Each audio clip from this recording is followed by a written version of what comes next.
Protec was founded originally by the South African Institute of Civil Engineers. A young engineer with the name of Cliff McMillan was elected onto the council of the institute, and he raised this question of why it was that we had hardly any non-white professional people, engineers.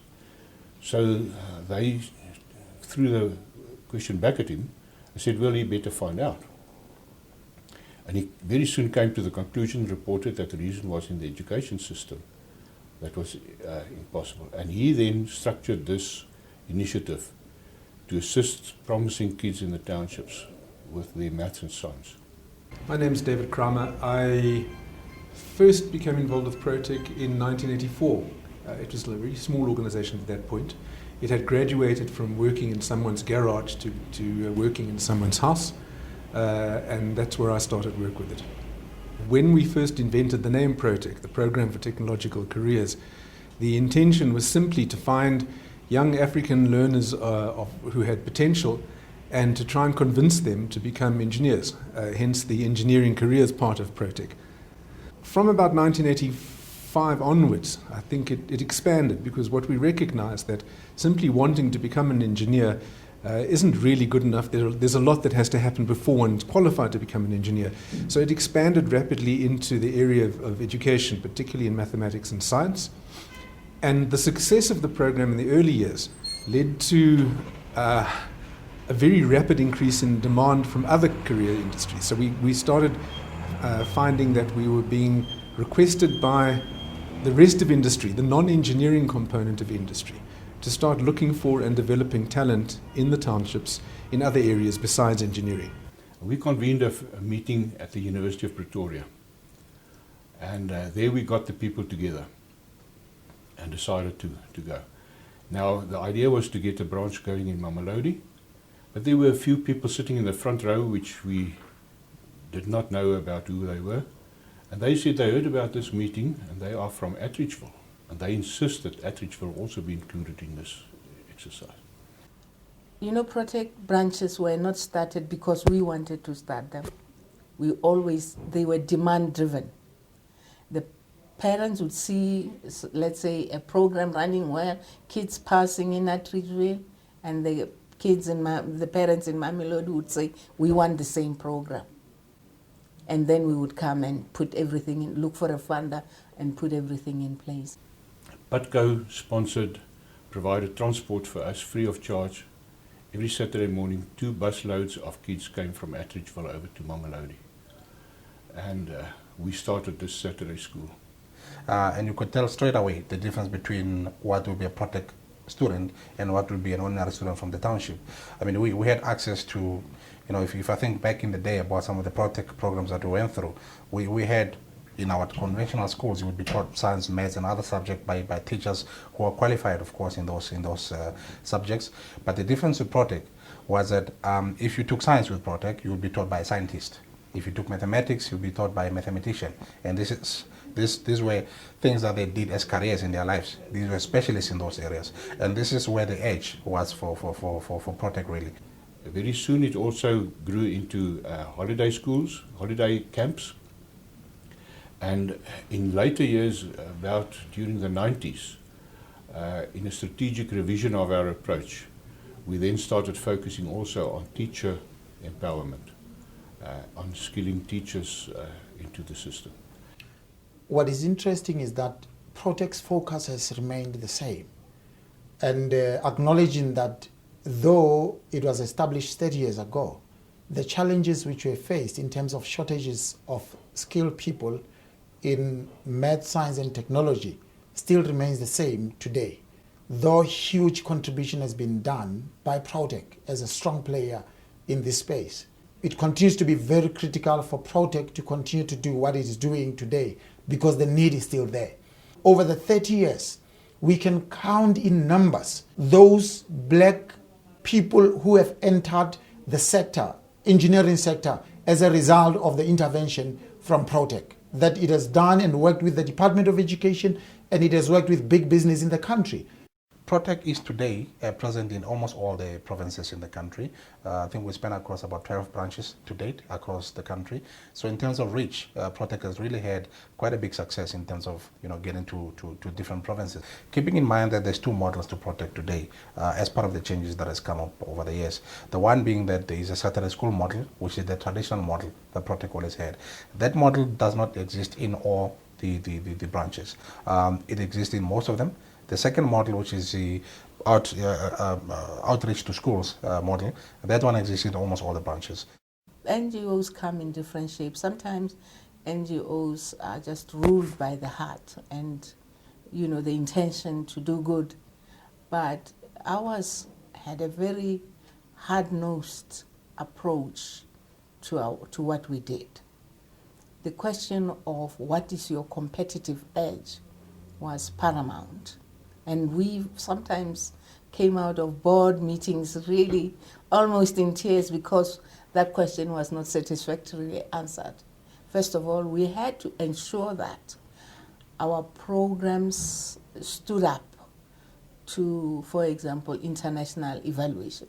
We engaged with Protec in '95 because we had a need to develop children from our communities with maths and science and English skills to be able to be recruited by our moles and also to be able to join the workforce and then maybe at a later stage, having worked for other companies, to come back to SAPI.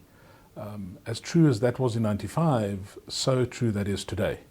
And we have now had thousands of students pass through our Protec branches, and it has, we believe, with the research we've also done, it has had a tremendously positive impact on the communities themselves, on the children, on providing opportunities. And for us, it's not really about whether all those children come back and work for SAPI.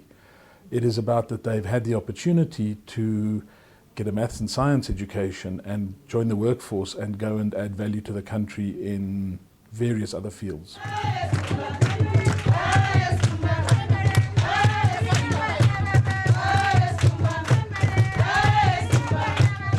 A lot of NGOs died in 1994 when the government came in. And unless you really had a compelling program, you couldn't succeed. One thing that has really kept the program going is the faith that people had, parents had in Protec. Protec had good days and had less good days. I can remember the day when we had to consider closing down the Mamelodi branch, and we were without a branch manager. Something that also made a very huge impression was when I was forced to go and close the Mamelodi branch. Gosh, I was almost torn apart by the parents, because one mother one woman stood up to say, my son, I had 3 sons, 2 of them passed through because of Protec. And now this one is in the middle of a program. You want to close this will be over my dead body. And one of the final year students with the name of Steve Clutling came to us and said, no, guys, we are not going to close this. You will take over as manager of the branch. And when I had people fight for Protec, that was difficult, but at the same time extremely fulfilling. And I decided that I was going to do what I could to actually save the branch.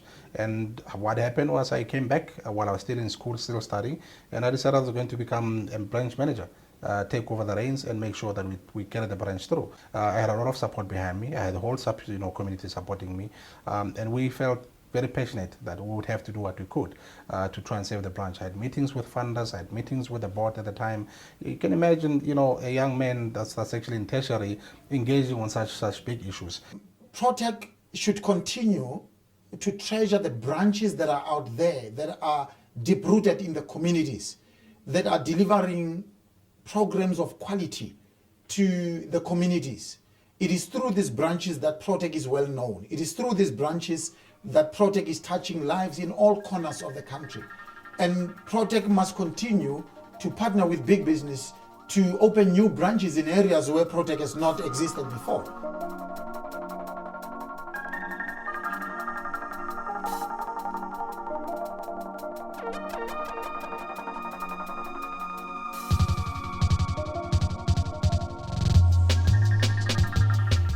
look to the future of Protec, I think that while it needs to understand and engage with new systems of learning, maybe with the digital era coming up, everyone's talking about distance learning or so on. For us, what we've seen the true value is the personal contact with students. And we would say that wherever Protec goes in the future, that element of success which it has been able to build, which is direct personal contact with students to enthuse them on an ongoing basis, direct personal contact with teachers to enthuse them, cannot be replaced by distance learning or distance education. That might help bring substance to the classrooms. It might help give the teachers a bit more material, but the reality is, as we're trying to build a new maths and science groundswell of students and of capacity in South Africa, the thing that we believe Protec will take forward as its unique selling proposition is that personal contact.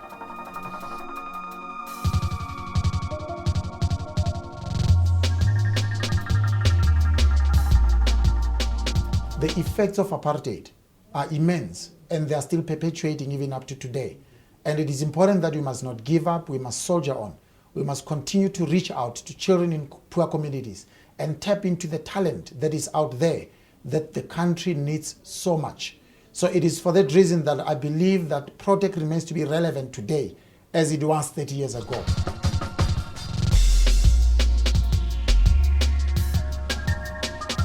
Literally thousands and thousands of young people with potential were able to turn that potential into success.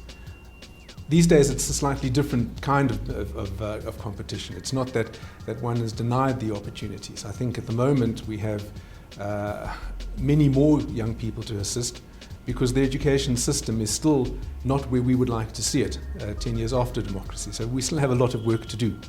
But I suppose what is special about Protec now, I think back, is that these young people didn't just get presented with opportunities to make something of themselves. They were also given an opportunity to be part of a community. And what strikes me most about many of Protec's graduates is that they've maintained communication within that network. They've remained friends. They're in a sense a network that can support each other long after they've severed communications and contact with the organization. And for me that is quite unique and special. It really touches your life, and it's something that you just stays with you for years. And I think it's profound that we have an organization like Protec.